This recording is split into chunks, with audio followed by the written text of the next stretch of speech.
Welcome back, fight fans. Welcome back. Let's just dig right into it. Rances Barthelemy versus Robert Easter Jr. This fight was a terrible display from both of these fighters. I believe they threw around 10 punches or less in most rounds. It was a disgusting fight. Both of these guys had a poor and low work rate. I think a draw is ultimately fair and fitting. These guys just didn't want to let their hand go. Barthelemy was trying to go to the body, but also pot-shotting, taking one shot at a time to the body. Robert Easter was trying to land that right hand all night, just one at a time. These guys weren't following up. They weren't being active. There was one round where Robert Easter Jr. let his hands go at the beginning of the round, at the 8th round, and then the rest of the round he was very, lackluster. These guys will be destroyed against top-level competition because their work rate is so low. These guys never went to truly try to win this fight. These guys were so scared of losing the fight. And you can't fight to not lose. You have to fight to win. And neither one of these guys fought to win. Because had one of these guys actually fought to win, that would have made the difference in the fight. Because fighting to win is going out there, trying to outscore your opponent, trying to outwork your opponent, trying to hurt your opponent. And the way these guys were approaching and fighting this fight, these guys were fighting not to lose. These guys were fighting not to take too much punishment, not to get hurt.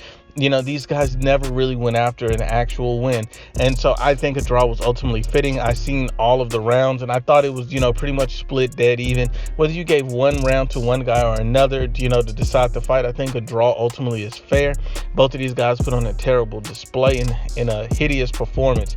I think it was almost like watching two Adrian Broners fight each other. You can pretty much predict the style. Robert Easter Jr. and, Rances Barthelemy, both Adrian Broner style fighters, throwing one shot at a time and expecting to win rounds and a decision based on that. And that just simply would not do it. They were too defensive, not throwing enough shots, and, not wanting to engage and not wanting to truly try to win the fight.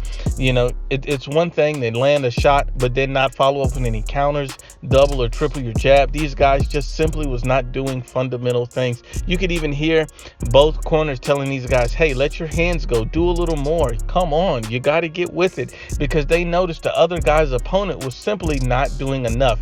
And they realized that their fighter, either corner, had they just upped their work rate, they would have easily won this fight. They would have easily walked away with the victory, but neither guy did it. These two guys will not be fighting at the top of the division. This was very utterly unimpressive.